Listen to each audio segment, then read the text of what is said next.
beautiful today, beautiful. And you're looking real George today, George. Sign for the bread, huh? Then we'll smooch. Sign it on one condition. Make it a good one. That you give me that silly hat. Oh, this new hat really gets old. I thought you were coming up to see me while I was on vacation. Oh, you didn't stay long enough. Oh, now you hear that, Papa? You made me come home from the lake just when George was going to show me a good time. You can joke, but it ain't funny.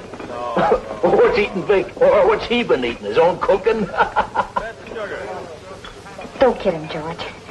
Papa wired me to come home because he said somebody called him up and threatened him. Threatened Vic? What for? Who knows? But whoever the guy was, he said he'd ruin our business unless Papa paid him $2,000. He said he was selling Polecat insurance. Shakedown, huh? Oh, you're kidding. Like I was telling Pop. Probably just some of those crew-cut kids from over in Clifton. You know, that crowd of hot rodders. It's an old kid, and he means business.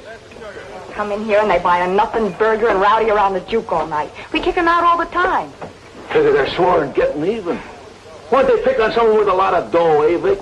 Like my boss, the bum. Maybe because you boss ain't an old man. Maybe because he lives around there all his life. I've seen it before. What right is a stranger got to come and buy Charlie's diner? Hey, foreigner. Who's gonna care what happens to Victor Rocco?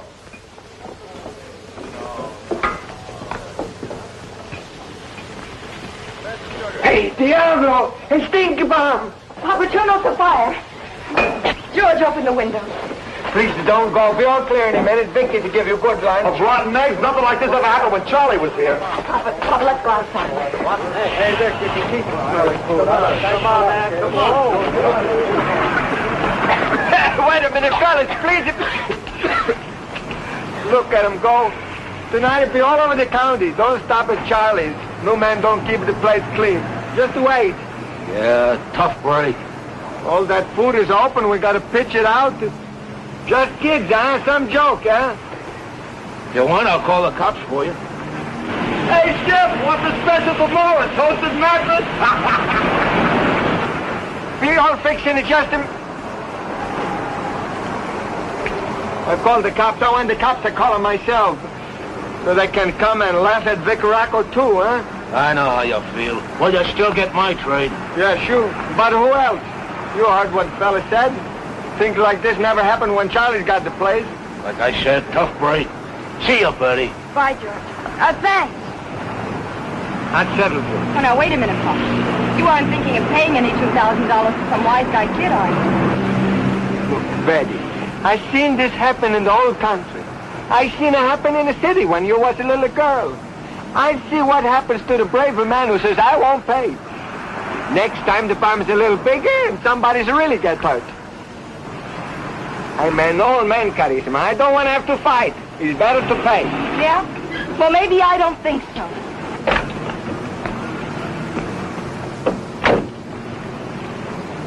Wait, mister, don't go in. I try to stop you, mister. I wish you had. You the proprietor? Yeah, I'm the boss. Sorry, mister, we had a little trouble. Somebody trying to shake you down? How did you know? I certainly know a stench bomb when I meet it. That's an old racketeer's dodge where I come from. Who called the police? Nobody. Well, somebody's going to, right now. Let me give you a lift into town. Give it a good rub down with ammonia. That'll get rid of the worst of it.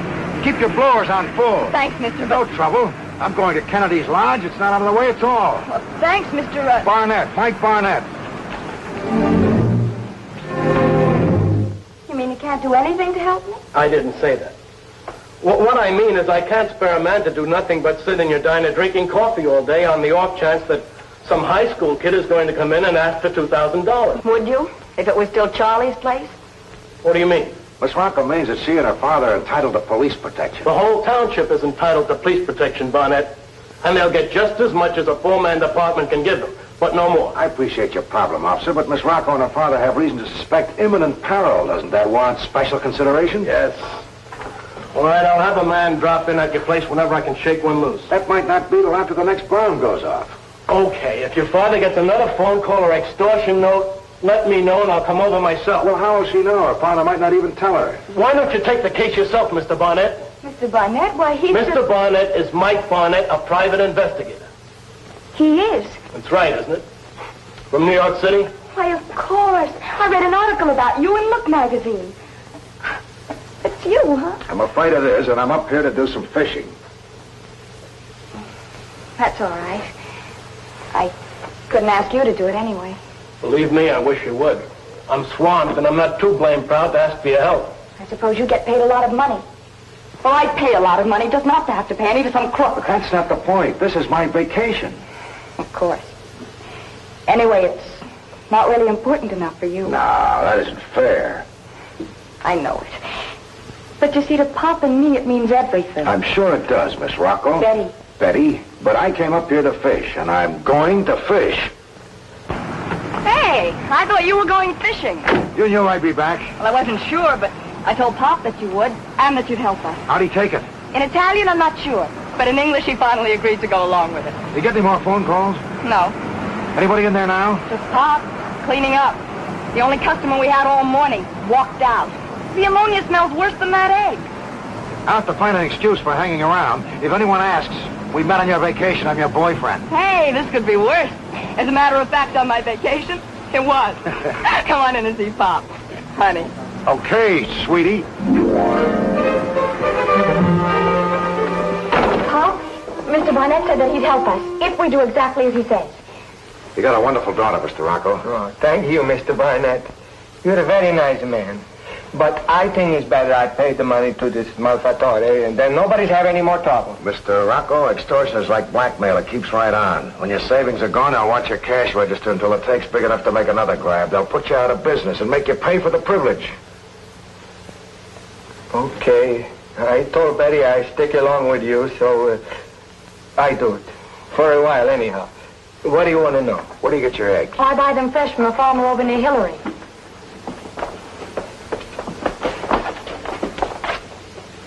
Did you take that fragrant one from here? See?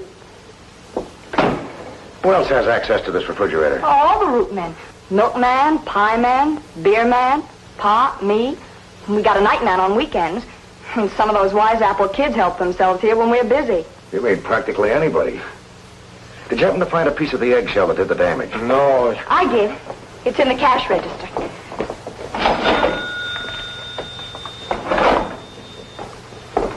Good a place as any. Nothing else in there now. It's rhyodide, all right. What's that? Well, it's so unpleasant you won't find it in any high school chemistry lab. So I don't think it was any hot rod kid who did it.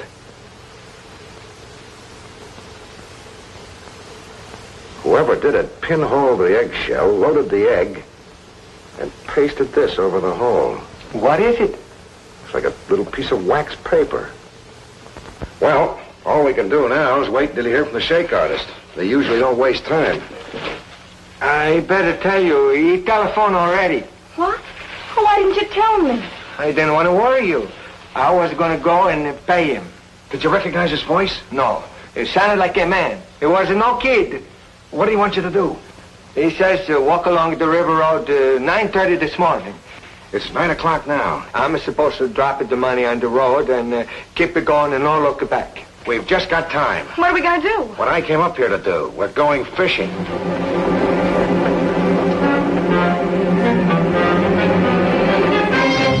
I don't know about you, but I feel kind of silly fishing without bait. We're the bait. Hey, here comes that blue convertible again.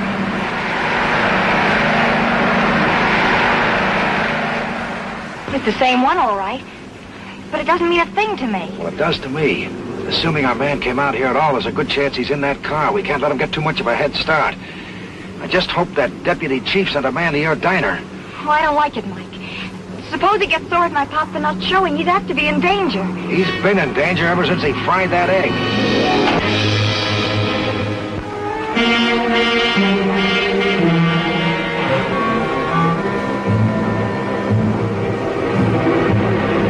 What's the matter? What happened? He didn't show up. Take that trunk over to Hillary and dump it. Pick up another one, be back here by 3 o'clock, and I'll get going. Why can't we use this one again? There were some people in an outboard when I drove down the river road. They didn't see it, did they? Shut up, will you? Get that car out of here. By now it's hotter than a second-hand bazooka.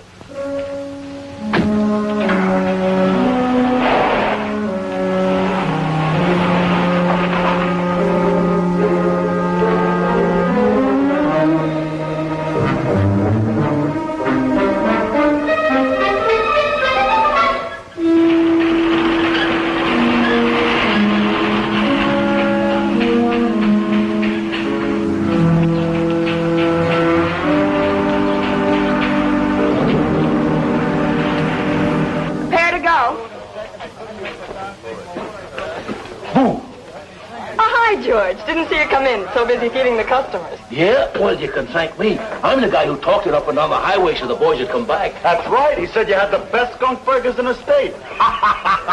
Hey, George, when you're in the Army, you ever eat with your gas mask on? What's fresh today, baby? Besides him, everything. We had to stock over, you know.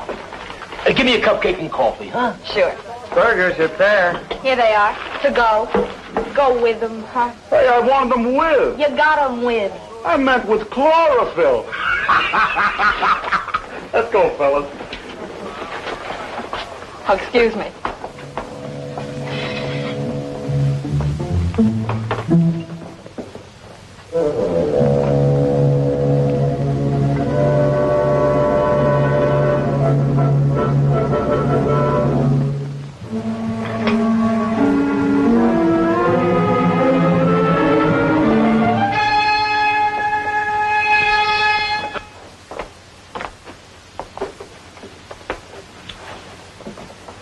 Hello, Mike. Looks like we're back in business, honey. It sure does, sweetheart. How's everything, Rick? Just fine. Can I get you something? Oh, thanks. I just came to propose to your daughter. Yeah, I'll have a cup of coffee. I thought I was your boyfriend. Why, sure you are, George. He's just a fellow I met at the lake. Baby, you really break their hearts, don't you? Have to go wait on a customer.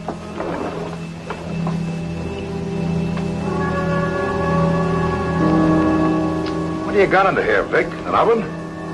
Oven? No, it's silverware. Where's all the heat coming from? Look out! Hey, what's the idea? You all right, Betty? What was that? What happened? Gee, Papa! Hey, what kind of fun you around here last time?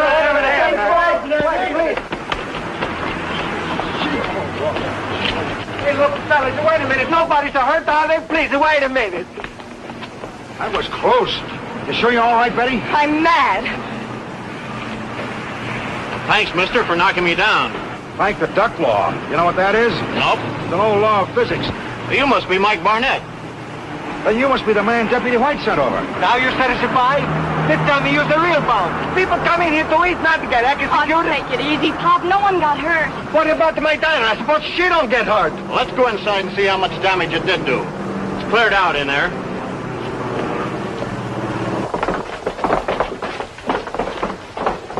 Who was sitting here where I sat just before I came in? Nobody since I was here.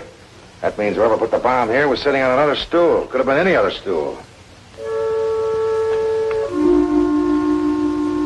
Look at this. A cork. What's this? Piece of the bottle. Chocolate. Means there must have been chocolate on the package wrap. Here it is. Somebody spilled a big blob of chocolate and the bottle picked up some.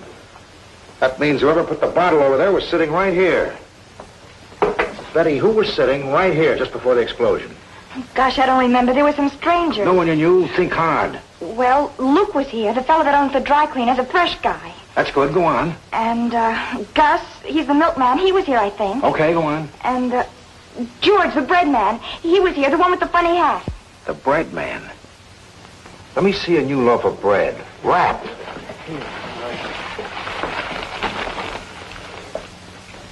This is the piece of wax paper that was used to cover the end of the egg.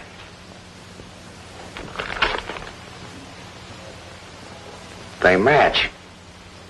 Where does George live? Oh, Mike, George wouldn't. Where does George live? Oh, I don't know. Okay, we'll find out from his boss. You keep an eye on Vic. You come with me.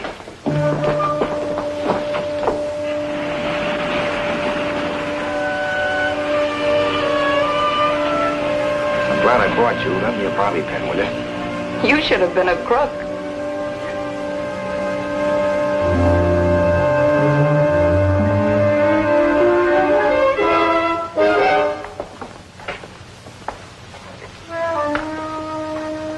He didn't leave any chemicals around.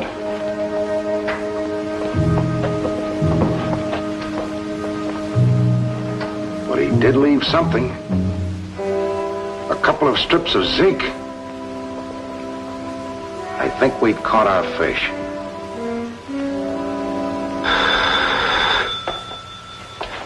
I get it. It's probably Betty. Charlie's Diner. Victor Rocco's talking. Listen, Rocco, I'm giving you one more chance. You got a daughter. You wouldn't want nothing to happen to her, right? No. Okay. Now get that $2,000 and do exactly like I told you before. River Road, half an hour. You look back or call the cops. You not only won't have no business, but you won't have anybody to leave it to.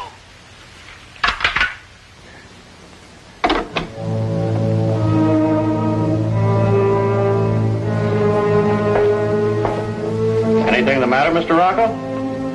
It was Mr. Barnett. He wants you to call the office. Yeah? Wonder what's up?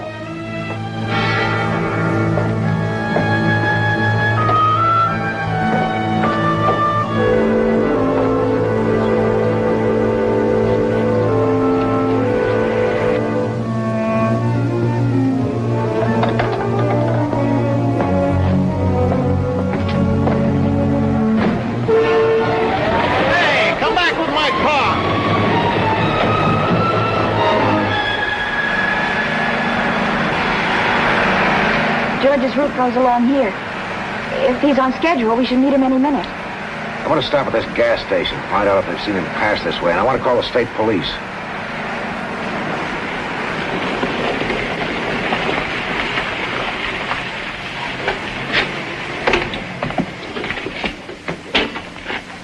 I'll just be a minute.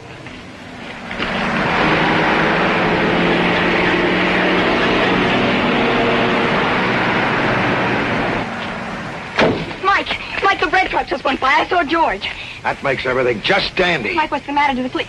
Is I Pop? finally got another phone call, and he managed to slip away from the special deputy. Oh, then I'll try to meet George. We gotta find George before that happens.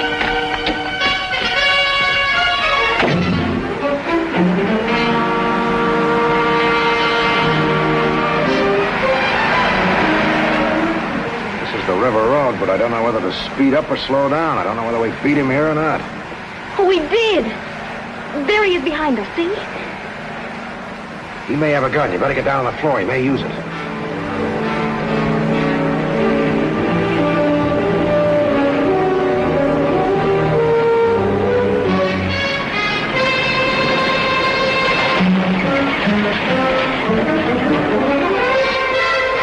What's the matter with you, mister? I almost hit you. You bet you did. You're kind of young to be driving a truck. Yeah, how old do you have to be? Old enough to have a commercial license. Where's yours? I left it home. Yeah, where's that? This isn't your George Davis, is it? No, it's his son, Billy. He sometimes works as helper on the bread truck. Okay, kid, where's your dad? Why are you supposed to be driving around so people will think it was him? I wasn't. He took the day off. Maybe he's gone fishing. He's on this road, isn't he? You're on your way to meet him, aren't you? Honest, maybe he's in Clifftop. He had to see a guy. Really? Well, I can't take you with me, and I can't let you pull a Paul Revere. You stay here till I get back. That same dust. And it's not road dust. Betty, is there someplace near here where a car could pick up a powdery gray dust? Some kind of industrial plant? Why, sure, there's an old quarry over near the river. What used to be, it's just a big cliff now. It's over there. It's deserted. Well, it may not be now. Drop me off somewhere near there, then go and call the police. Tell them to pick up this kid. I'm going to find George.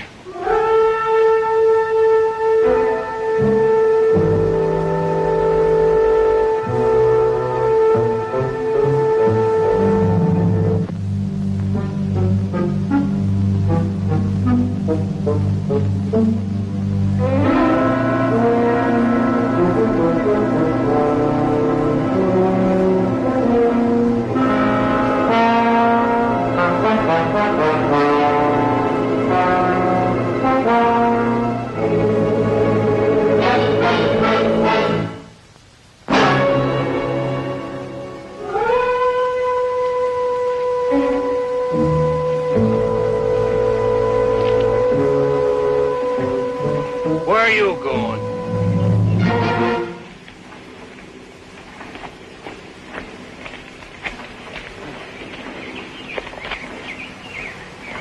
What do you want? You, George. Robin Hood stuff, eh, city boy? Gonna help the girlfriend's old man. Big dead hero. Turn around and start walking. Not that way. That way.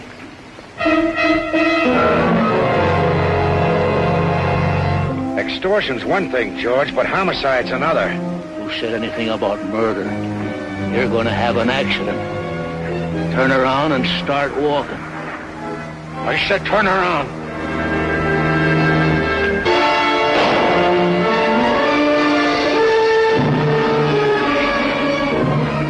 All right, now you walk. Not that way. This way.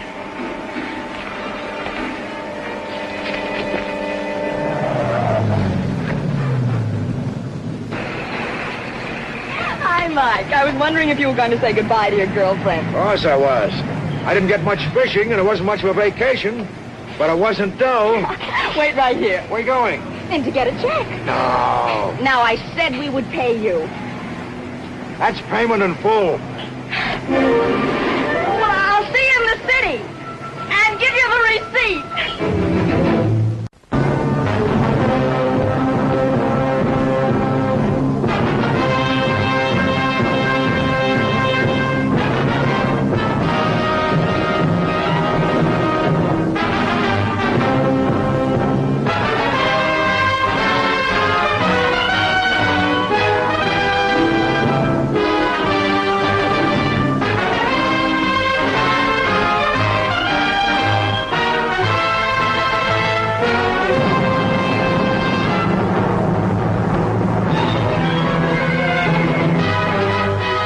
This is Mike Barnett, private investigator, duly licensed with the sovereign state of New York.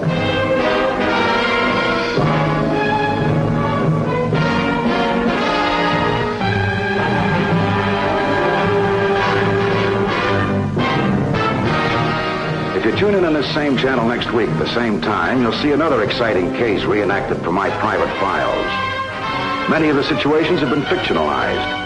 But what you will witness will be portrayed substantially as it happened, and acted on the spot where it happened. You will witness what occurred in each case when I was assigned to follow that man.